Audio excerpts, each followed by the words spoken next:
Hi, this is DJ Michelle. We're at KZSU Stanford 90.1 FM. We have Dominik from Thorium Capital online. Hi, Michelle. Hi, how are you? Very good. How are you? Good. Thanks for speaking with us today. My pleasure. So the topic is how to invest in moonshots, making an economic argument for seemingly uneconomical ventures. Dominik, can you tell us about yourself and your story? Sure. So I went to university at Villanova University in Philadelphia, and I studied physics, and I've always had quite a passion for physics, nuclear physics, sort of theoretical physics, all the way up to astrophysics. I found it very fascinating ever since I was a kid. And I then made my way to Silicon Valley, and when I went to Silicon Valley, I realized that there's really no future in physics unless you become a PhD or you work at one of very few companies. So I learned how to write software very early in my career. And that proved to be quite valuable for me. And I learned how to start startups and work with teams. I was part of a startup called Sohalo, where I was number 5 within the company. We grew that company to about 50 employees, at which point I left and I started to work in venture capital. And I worked for a venture capital firm called Murata Venture Partners. And Murata Venture Partners, they predominantly invest in seed stage companies, which was a very interesting experience because there's really a fine line between the bigger VCs that invest in sort of Series A, Series B companies versus strictly those micro VCs that invest in seed. So it was really kind of a different dynamic when it comes to investing in certain companies. So I since had departed from Murata to start my own firm, because at Murata we invested in a couple of companies that we considered moonshots. One of them, which was in the quantum computing space, called Rigetti Computing. Another one, which was a fixed-wing drone company called Zipline. Zipline, they basically built air traffic control from scratch, and they deliver blood supplies to developing economies all over the world.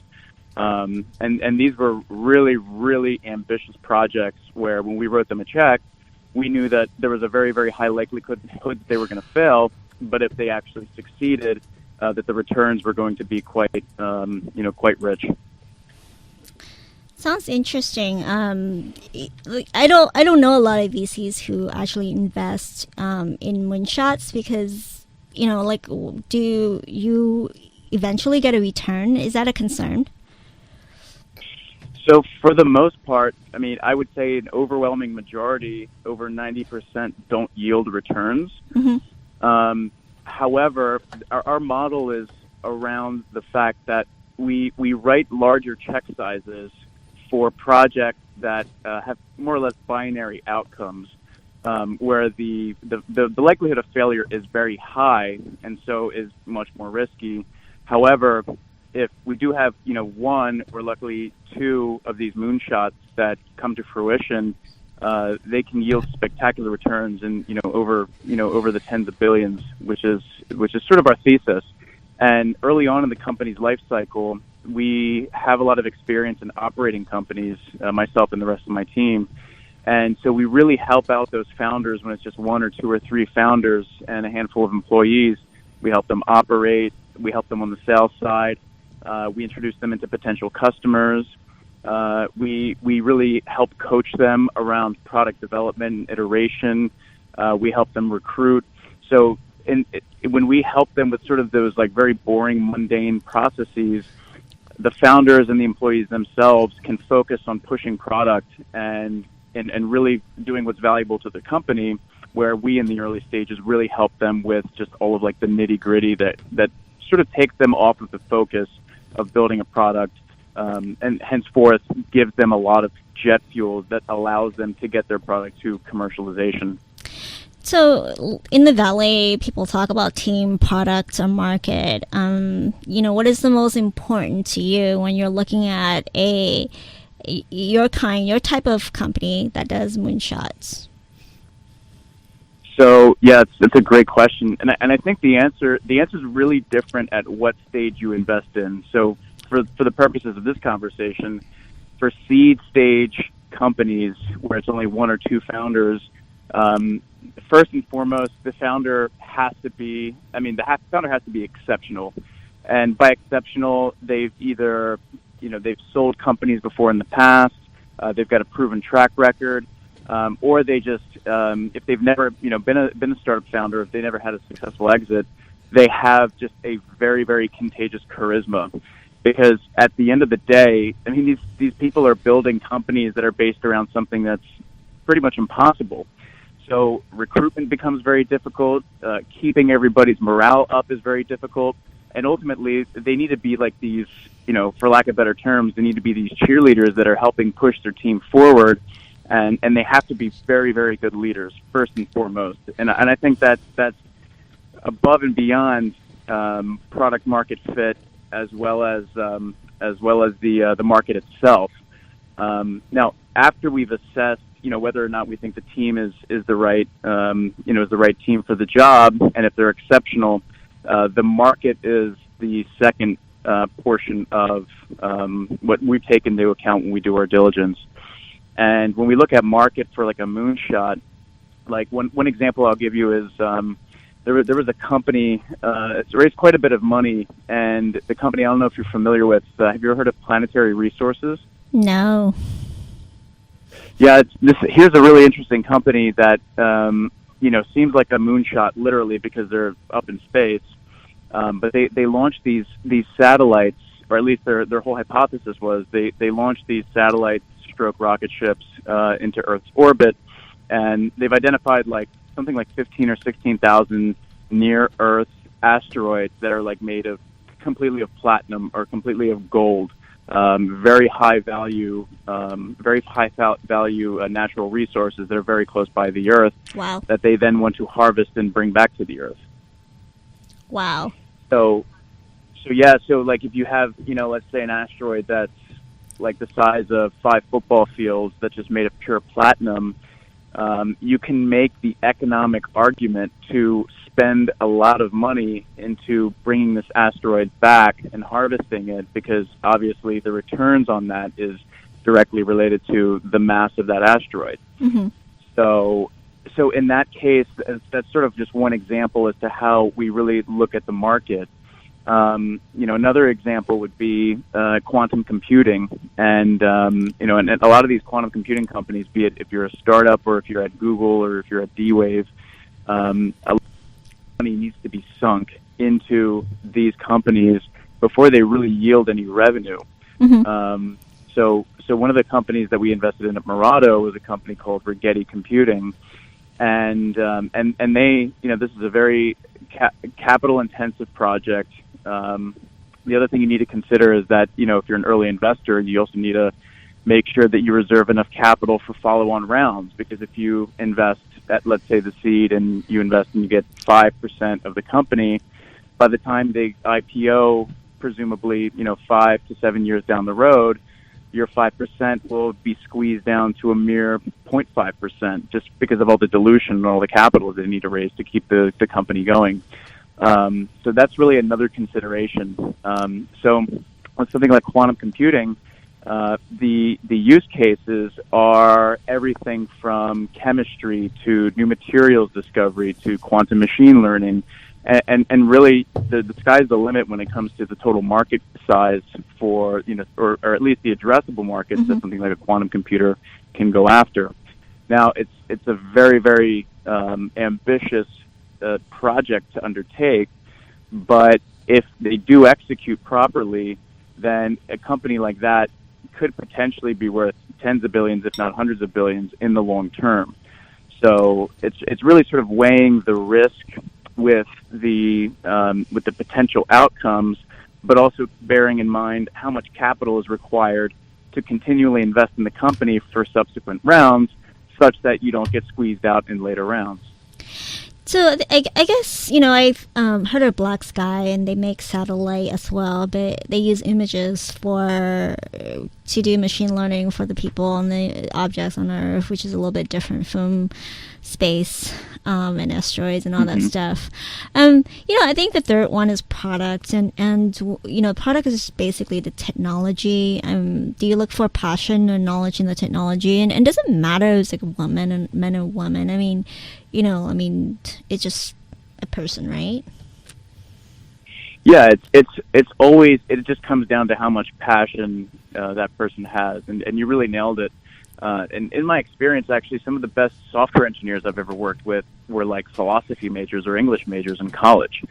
So your CV, like coming straight out of school, doesn't necessarily kind of put you into this bucket that you'll never be a software engineer or you'll never be into rocket science, because at the end of the day, a lot of the information is publicly available on the internet. And Silicon Valley, for example, is just one of those places where you can be a physicist or you can be a software engineer without having any prior formal training in those subjects. Now, does it help? Of course, it helps to have formal training, but really like passion about the topic where you're willing to, take out a couple weekends for the next, 18 months to really learn the software, really learn the physics about something so that you can at least talk your way around it and communicate with those, with the PhDs that are in those fields so that you kind of, know what you're talking about from a very high level. So I think as far as like leadership roles are concerned, like if you want to be a CEO or even a CTO, especially in the early stage, you've got to have that passion about what you're doing, because passion is very contagious, and it doesn't matter if you're a male or female. If you're inspiring and if you're charismatic, then other people will listen to you and other people will follow you, because that's really what it takes to launch a company, especially in the early stages. And I wanted to talk a little bit about knowledge. So I was interested in different things, and I read a lot since a kid. How do we gain knowledge to learn about all these things and build a company? How deep do we need in terms of knowledge? Like, if we wanted to build a nuclear fusion company, do we need to read all the articles in the world on the internet in order to do that? And, to what extent do we need to do that? Do we need to build it? Do we just need to have, again, what you said, a high level, and then find people to build it for us? Together. What do you recommend? So I guess you're asking, let's say you want to found a company that does fusion reactors, correct? Correct. Yeah, and so one of the things that I would recommend, and maybe let's say you're not a physicist, but you're just very passionate about the topic.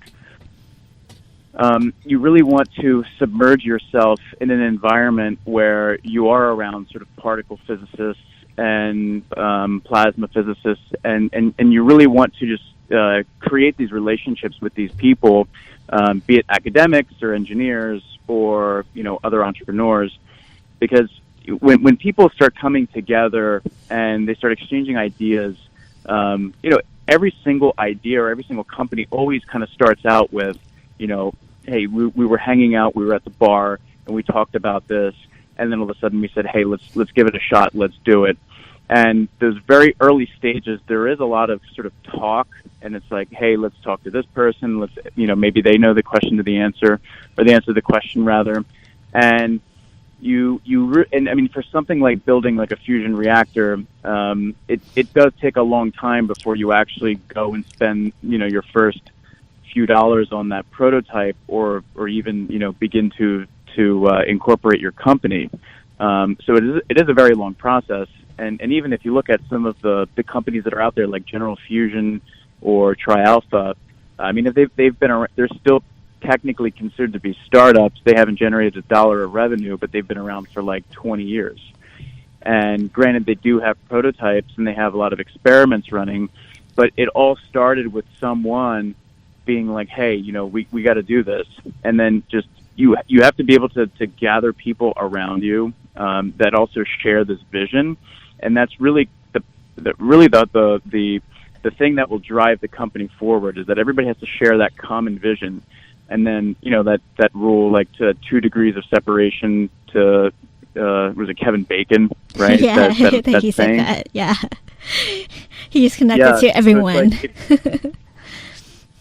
Exactly. So it's like if you surround yourself with really smart people that are in that industry, eventually somebody will say, hey, actually, I know somebody, or I used to work at GE or Westinghouse, and, we knew some project managers that, built these massive infrastructures. Maybe we can ask them. Maybe we can see what they can do to help us or give us some kind of advice. And so it's constantly really just, you have to ask lots of questions, get yourself out there, talk to the right people, build relationships, and then eventually you kind of have to create your own luck. And you'll find that those answers are out there. You just have to just be very, very persistent and look for it, and also listen twice as much as you speak and as you ask, and you will figure out eventually how to do it. And again, Google is another great resource. It's like, when I started my first company, I remember just going onto Google and being like, how do I start a company? Like, what do I do? Like, how do I release a product to the App Store? A lot of these answers are out there. Google's a great, place to start, but then go to conferences, go to meetups, go to physics colloquiums, surround yourself with really smart people, because eventually you'll figure out how to connect those dots. I think you mentioned a little bit about humbleness, and, and I been in the startup ecosystem for a couple years now. And, coming from a company like PayPal, and negotiated a lot of deals with companies that used to be famous, like Blockbuster, Yahoo. I think a lot of companies fail because they're too prideful, it seems like. And that's basically one of the biggest lessons that I learned. And just meeting different people, I see a lot of men and women who are very arrogant in the startup world. Like, why is humbleness important? And why is it important, vital, that we ask questions? And, because I assume that we don't know everything, but what if you think that you know everything? Like, what do you do?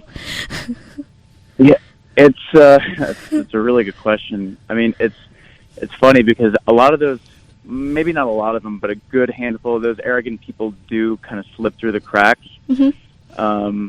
And yeah, there's plenty of examples of those people. And then there's some people who are arrogant, but they have really accomplished a lot. Mm-hmm. And granted, it's difficult to work with them. They're very good at what they do. So it's kind of it's a catch-22. But to maintain that humility is very important for a number of reasons. I mean, number one, if you actually have something that is valuable that you can sell into the market, it's always good to sort of hang out below the radar.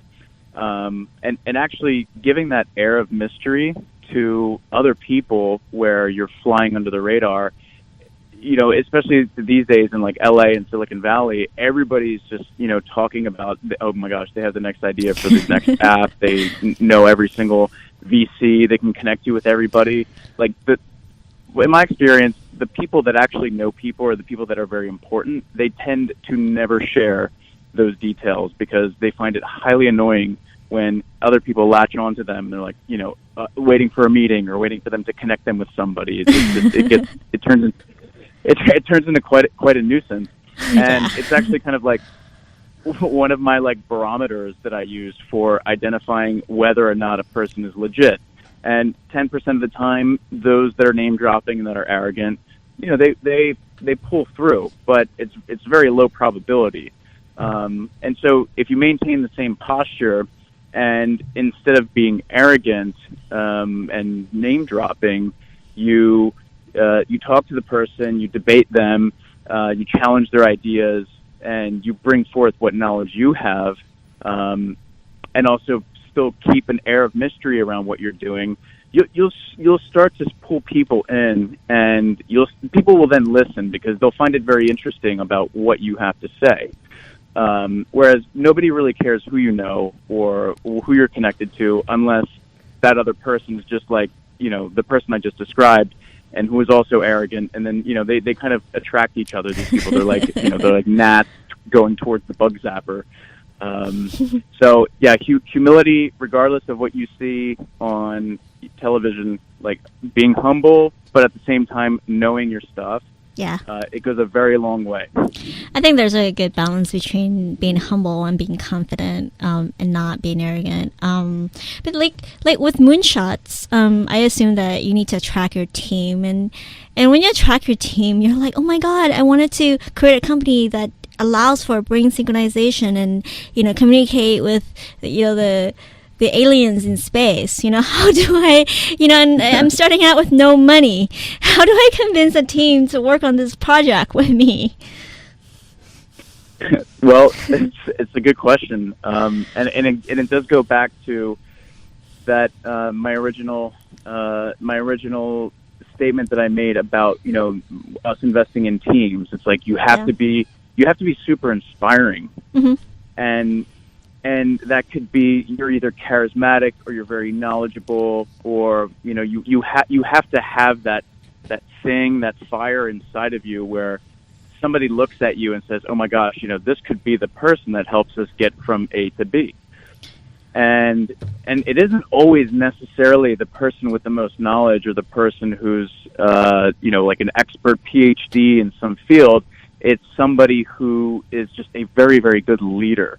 Mm-hmm. And I could recommend tons of different books on this subject. I mean, my favorite book that I've read regarding leadership and sort of instilling that confidence and getting the charisma necessary to really inspire people mm-hmm. is an old book called How to Win Friends and Influence People by Dale Carnegie. Yeah, that's a great book. I love his book. It's really about getting along and having a harmonious relationship. I think we spoke with Scott Turnbull from US Unite, and he mentioned the same thing. He mentioned, relationships, and I thought relationships is something really I haven't heard a lot from, startups, meetups, and all that kind of conferences. Like, they don't talk about relationships. And it's kind of annoying sometimes because I think they kind of instill a little bit of scarcity mindset. I guess they want people to actually go to their program every week, and it's for me, it's just a little bit weird. I mean, because when you sell, it's all about relationships, isn't it? You're exactly right. And I mean, if we're talking moonshots, yeah, hey, you've been good friends with the director at NASA, but you've never ever brought up or tried to sell the director of NASA. They're a good person, and they think of you as a good person. And then eventually, if you become friends, your friend is going to eventually ask you, hey, by the way, what is it that you're doing over there? Like, what is it? And then they'll genuinely ask you what you're up to. And if there's overlap, then they're going to say, hey, we want a request for a proposal. Like, let's check out and see what you got. And those types of sales leads usually have the highest conversion rates. Whereas just sort of, go and be it like whether you're on the sales side or whether you're recruiting potential scientists or engineers for your project, really build those relationships with those people. And they have to be genuine and authentic relationships because people can really sense like false flattery and just that, this guy has been hovering around me for the last 2 weeks. He won't leave me alone. Trying to take me out to Warriors games. It's a huge turnoff, and people can pick up on that. So it's really just genuine appreciation for the person. And also, when you're working at a startup, I mean, you'll be working together for 5, 10, maybe 15 years, where the first half of that time will be very rough. And you want to pull people into your circle who, I mean, you're basically going to get married with these people, more or less. I mean, there's some marriages that don't last 5 to 10 years. So you really want to pick somebody that you genuinely like and appreciate and somebody that you can actually work with. So Dominik, I'm curious, in terms of like working together and building this Moonshot company, do you recommend entrepreneurs to keep their job or not? I mean, I assume that building a Moonshot is a little bit different than creating an app, right? So should they work part-time, full-time? Should they get funding first before they quit their job? But if they don't quit the job, they may not be serious, and you really don't know, right? So, like, what kind of commitment? I mean, I know that sometimes I have calls at 3 a.m. in the morning. Sometimes I eat ramen and noodles. I mean, that's just, for me, I mean, because I felt like I was in a bubble when I was working at PayPal, right? And it's kind of cool to actually be an entrepreneur because you get, to eat like noodles and, work forever a long time, and you really don't know what's going to go on. It's really stepping into the unknown. What do you recommend for entrepreneurs?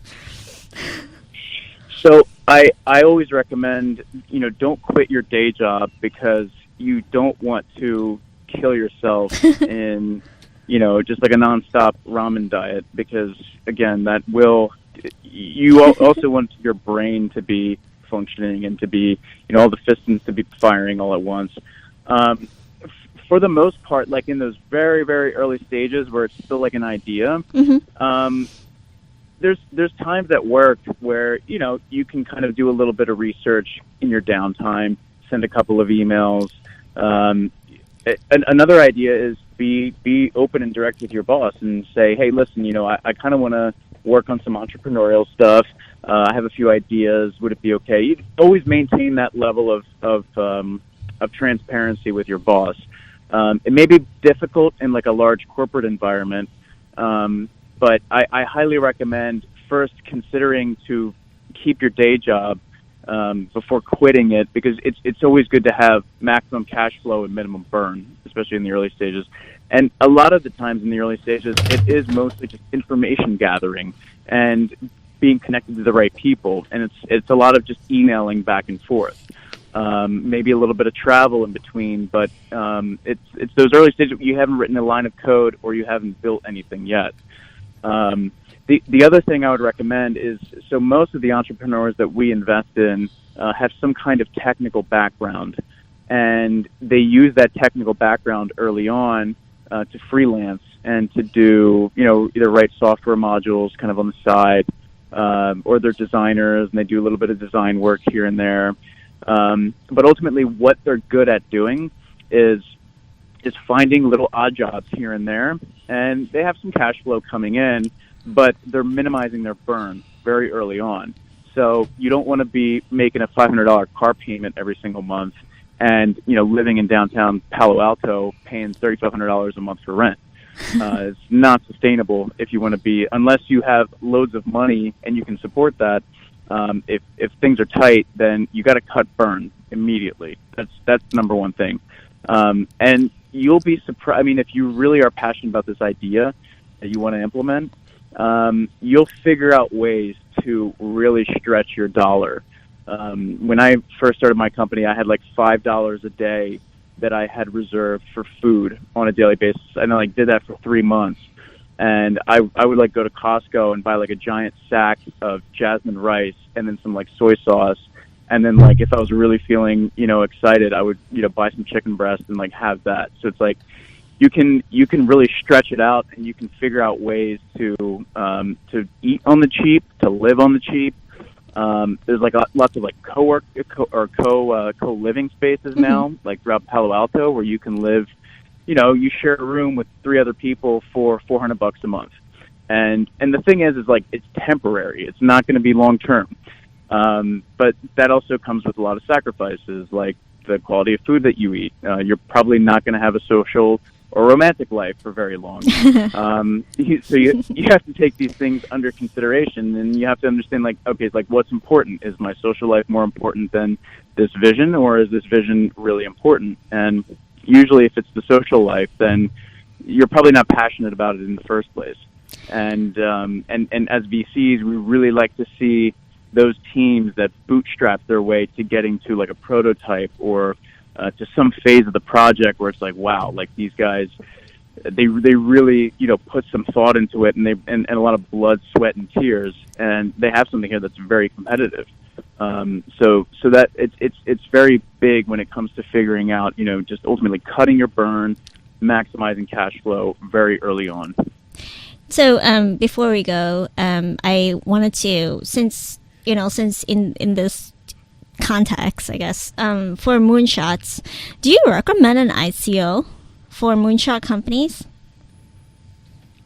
An ICO? Mm-hmm. Token sales. Yeah, so my knowledge of ICOs isn't really good. I know that there was some talk originally about you having to have a company that was based on the blockchain to do an ICO. I believe that's the case. In which, unless correct me if I'm wrong. Yeah, I mean, it depends. We're gonna have at 3:15. We're gonna have a ICO and compliance talk with Identity Mind Global. ICO it's a little bit a way to raise money. We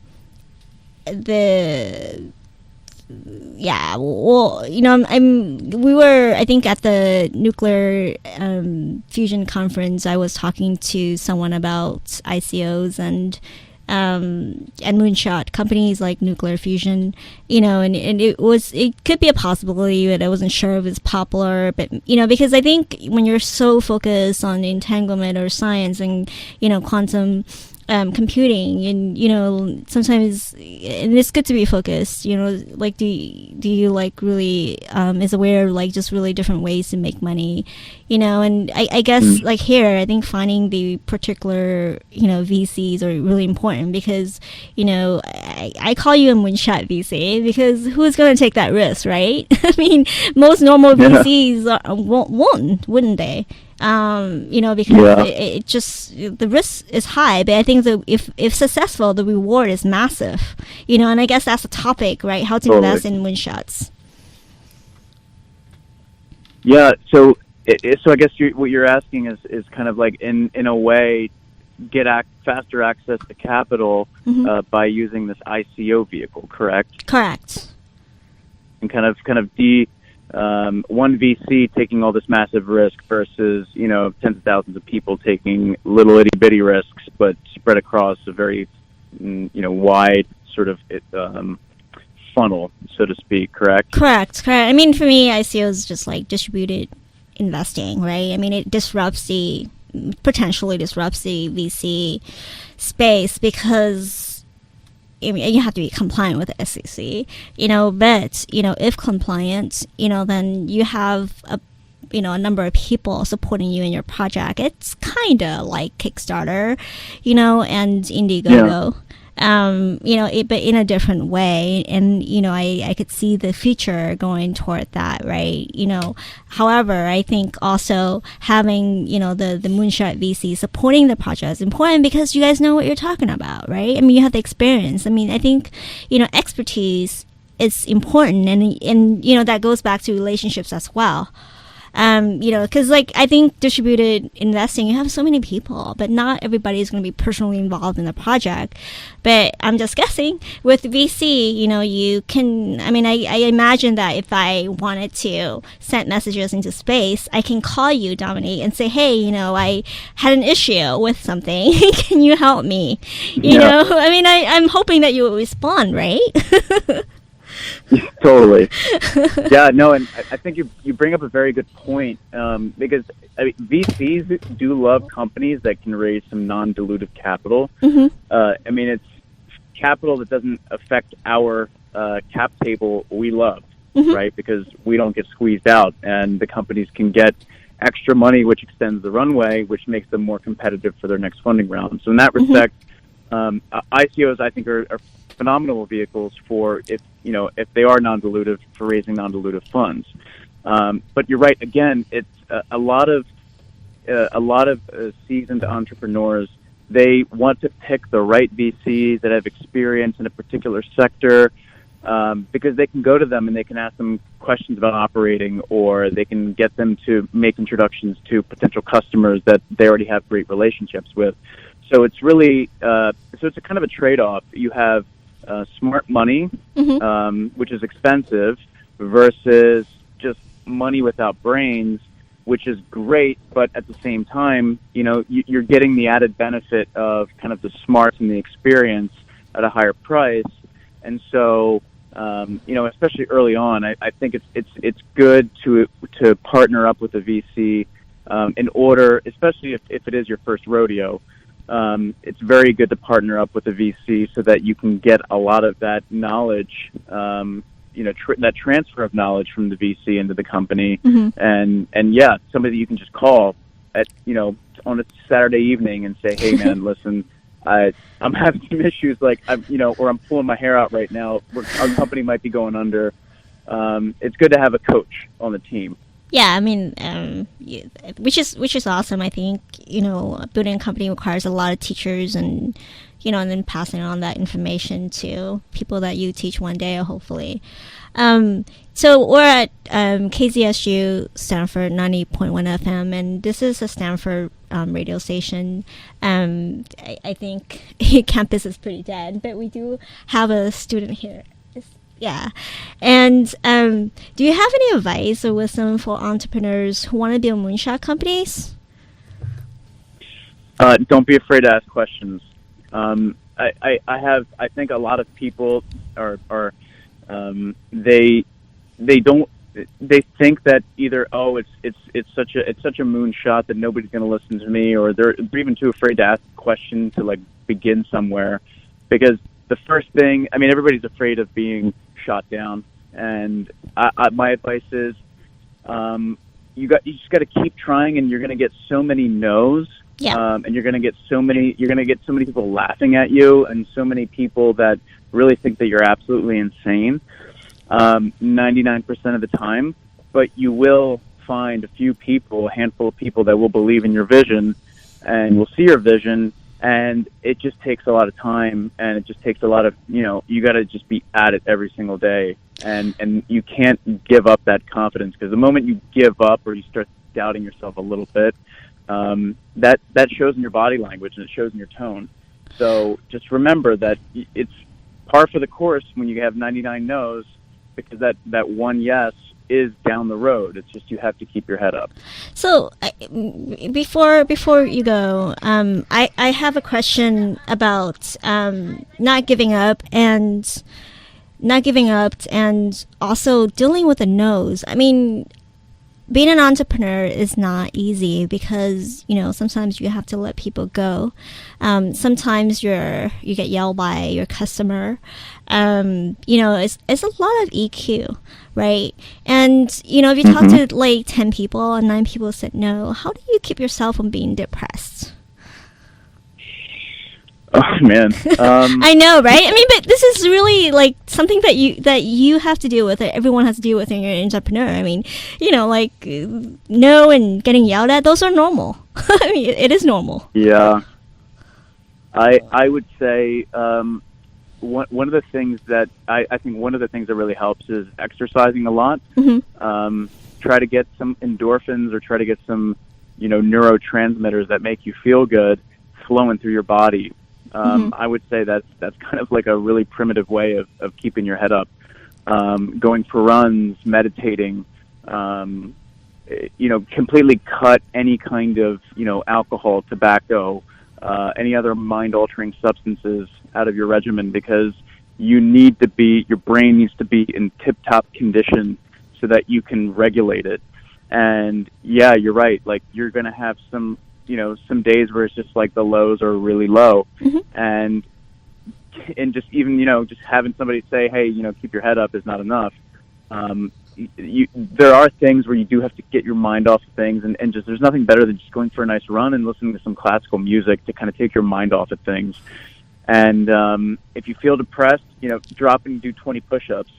If you do your 20 push-ups and you get back up and you're still depressed, you drop down and do 20 more. You're still depressed, go for another run. It's not the end of the world, but you have to understand that that those lows are out there, and then that being depressed is part of the game. And even if it's late in the game and you've already built a company, being a founder, being a CEO is a very lonely job. And you're going to have customers yelling at you. You're going to have employees yelling at you. Your investors are going to be yelling at you. So even if you're running a $100 million company, those lows are still going to be there, and it's very normal throughout the entire journey. But it is also rewarding. You're changing the world, right? You're changing the world. Totally. And those, the highs are really high. And maybe sometimes if you're in like a really low spot, maybe the goal that you're trying to get to is a bit too, you need to break it down into like little mini goals and try to complete each little mini goal so you have like a little mini victory and like a little mini high. That's another good way of sort of kind of like hacking your own thoughts into keeping a positive outlook onto everything. So Dominic, on social media, I think one of my friends had a question about location or geolocation. So, if you want to build a moonshot company like in another part of the world, like what could they do? I mean, should they move to Silicon Valley? Should they try to find local resources? What do you suggest? Oh man, well, so I think it's good for them to visit Silicon Valley and just get into the environment and really drink a little bit of the Kool-Aid, because it is a very inspiring place. And the first thing I noticed when I visited the valley was that, wow, everybody's just so positive. Everybody's, and more or less insane. They're building these crazy projects, be it software or whatever. It's a very contagious kind of mentality. And I came from the East Coast. I mean, I was living in New York, and granted, it's, one of like the top economy in the world, also very entrepreneurial. It still has a little bit of that, like, if failure is not as okay as it is in the valley. And when you're living somewhere, that osmosis of being around other people with negativity, it does eventually creep up on you. So I think, like, from time to time, just coming to the valley and just kind of meeting people and talking to them to kind of re-up your positive, like, energy storage, I think is very important. Now, that being said, why I'm also saying don't live in Silicon Valley is because it's incredibly expensive.